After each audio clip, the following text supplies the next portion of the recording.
Thank you guys, thank you SR news. Please friends like करें, share करें, subscribe करें SR news channel को and have fun, stay blessed. मेरा नाम Maulana Uvais, SDPI Gujarat state vice president. क्या project है आज किस बारे में आपने लगाई?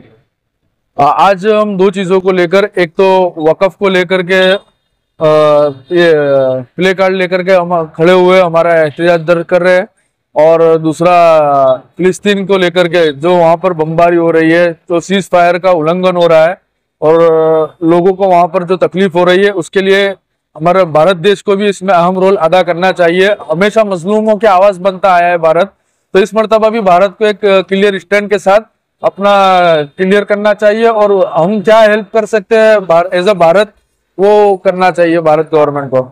आपकी काली पट्टी लगा के आपने जो विरोध किया है, कि आपको लगता है इसका असर पड़ेगा? देखिए, असर पड़े नहीं पड़े, हम हमारा काम करेंगे और हम हमारा विरोध दर्ज कराते रहेंगे, और जब तक भी वक़्फ़ को लेकर के किस तरीके की भी आवाज़ संवैधानिक तरीके से, कानूनी तरीके से उठाने पड़ेगी, हम उठाने के लिए तैयार है और इस तरीके से रोकते रहेंगे। कहाँ ये प्रोटेस्ट हो रहा है? पूरे गुजरात में, इंडिया में, कहीं भी?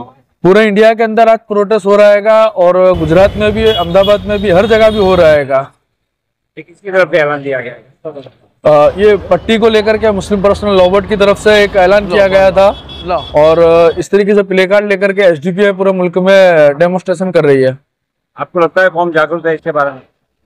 कौम जागरूक ही है और होगी। बहुत से लोग अभी भी गफलत में दिख रहे हैं, लेकिन हो रही है कौम जागरूक। और आज का जो माहौल है, मैं कहता हूँ कि लोग ये कहते हैं कि भाई मोदी अमित शाह हिंदू को जगाना है, लेकिन जो दिख रहा है अल्हम्दुलिल्लाह मोदी अमित शाह से मुसलमान जाग रहा है।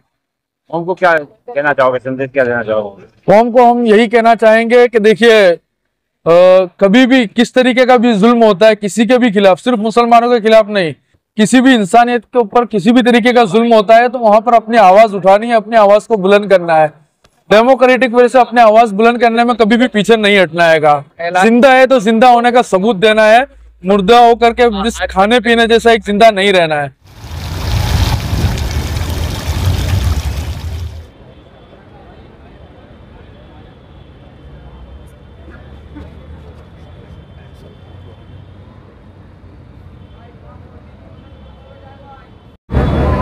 आपका नाम? और इकबाल अहमद मिर्ज़ा नाम है। गुजरात मुस्लिम रक्षक जो समिति है, मैं उसका संयोजक हूँ। हिंदुस्तान की बात करें तो 2014 से मुसलमानों का आजमाइश का दौर शुरू हो गया है। सबसे पहले इन्होंने अजान पर पाबंदी लाने की कोशिश की, उसके बाद नमाज मुसलमान कहीं भी पढ़ता था उस पर पाबंदी लाने की कोशिश की, उसके बाद मस्जिद, मदरसे, दरगाह, इसका रजिस्ट्रेशन और इसके डिमोलिशन का मामला आया, मुसलमानों की मॉब लिंचिंग का मामला आया, और इसके बाद अब देखें तो पूरे हिंदुस्तान लेवल में केंद्र सरकार वक़्फ़ अमेंडमेंट बिल ला रही है और गुजरात सरकार यूनिफॉर्म सिविल कोड ला रही है। तो हम इसका ये पूरे मामले को देखा जाए तो यहाँ पर हिंदुस्तान में ये जो हुकूमत है, जालिमाना हुकूमत है, उसकी एक कोशिश है कि मुसलमान की पहचान बाकी न रहे। ये अल्लाह की ज़मीन और अल्लाह के कायदे कानून की लड़ाई है, हक़ और बातिल की लड़ाई है, ये संविधान और बहुमतीवाद की लड़ाई है। ये लोग चाहते हैं कि मेजॉरिटी में आकर उनके ज़रिए मुसलमानों पर जालिमाना ये कायदे ठोक बिठाए। तो इसकी ये कोशिश है। All India personal Law Board ने जंतर मंतर में धरने का कार्यक्रम दिया जो बहुत ही कामयाब रहा। उसके बाद उन्होंने बिहार में और आंध्र में कोशिश की, और अभी उन्होंने ऐलान किया है कि मुसलमान ये आखिरी जुमा है रमज़ानुल मुबारक का, तो आखिरी जुमा के अंदर अपने सीधे हाथ पर ब्लैक पट्टी बांधकर इसका विरोध दर्ज करें।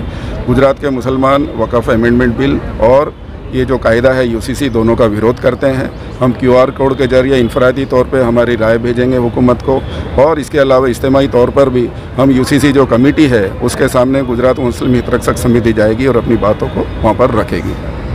कौम को क्या संदेश देना चाहोगे इसके बाद? जी, कौम को क्या संदेश देना चाहोगे? मैं मुसलमानों से ये कहना चाहता हूँ कि जब जालिमाना हुकूमत आपके खिलाफ ये कायदे कानून लाने की बात कर रही है, तो सबसे पहला मुसलमानों का काम यह है कि वो शरीयत पर अमल करें। अगर मुसलमान शरीयत पर अमल नहीं करेगा तो ये सबसे बड़ा नुकसान होगा कि ये लोग तो कोशिश करते हैं और मुसलमान भी उस पर अमल नहीं करता।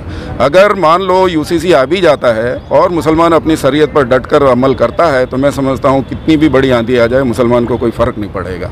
और ये बिल ना आए और मुसलमान शरीयत पर अमल ना करे तो सबसे बड़ा मसला है। तो मैं हमारे मुस्लिम भाइयों से कहना चाहूँगा कि अल्लाह ताला ने जो आपके लिए इतना बेहतरीन रहमत वाला, बरकत वाला जो कायदे कानून आपके लिए लाए हैं, जिससे हमारे पूरे समाज में बहुत अच्छा और मजबूत समाज है मुसलमानों का, तो उस पर मुसलमानों को चाहिए कि इस पर मजबूती से अमल करें शरीयत पर। Iqbal Shaikh, advocate, former member central of council और मेंबर गुजरात मुस्लिम हित रक्षक समिति।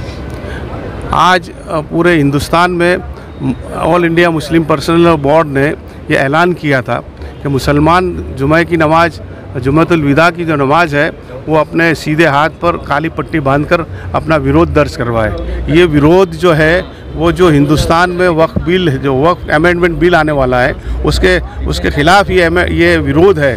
हमारा जो कानून है वक्फ का, उस कानून को तहस नहस कर देने वाला ये तरमीमी बिल यानी अमेंडमेंट बिल आने वाला है। इसमें जो ख़ास बात है वो ये है कि वक्फ बाय यूज़र है, जो बरसों से, सदियों से जो इमारतें मुसलमानों के कब्ज़े में हैं, जिसमें नमाज अदा की जाती है, जिसमें दफन किया जाता है मुसलमानों को, और उसी तरह के जो मदारिस वगैरह है जो सदियों से उनके पास है, बरसों से उनके पास है, जिनका कोई रेवेन्यू रिकॉर्ड नहीं है, वो सारी इमारतें वक्फ बाय यूज़र के अंडर वक्फ कहलाई जाती है।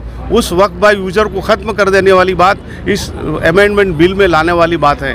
उसी तरह से वक्फ अलल औलाद जो है, जो औलादों का सिलसिला अगर ख़त्म हो जाता है तो वो वक्फ पब्लिक वक्फ किया जाता है, उसमें भी तरमीम करने की बात इस वक्फ अमेंडमेंट बिल में है। और दूसरी जो अहम बात वो ये है कि जो वक्फ की इमारतें हैं, मसाजिद हो, कब्रिस्तान हो, मदरसे हो, वो तमाम चीज़ें, तमाम मिलकतें जो है मुसलमानों ने अपनी गाढ़ी कमाई से लेकर के वो वक्फ की है, वो मुसलमानों की मिलकत है, मुसलमानों ने वक्फ की है, और उस मिलकत में अधिकार, उस मिलकत का संचालन करने का, वहीवट करने का अधिकार भी मुसलमानों को है। तो ये अमेंडमेंट बिल में वक्फ बोर्ड में 2 गैर मुस्लिमों को रख करके वक्फ का वहीवट करने की बात है, जो कानून के बिल्कुल खिलाफ है।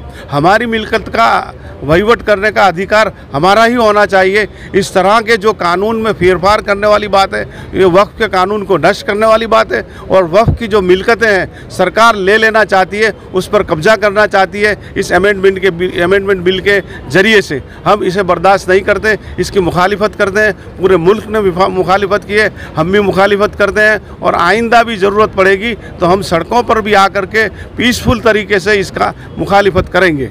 और गुजरात में इसी तरह से यूसीसी कमेटी बनी है, जो यूसीसी नाफिज करने की बात कर रही है।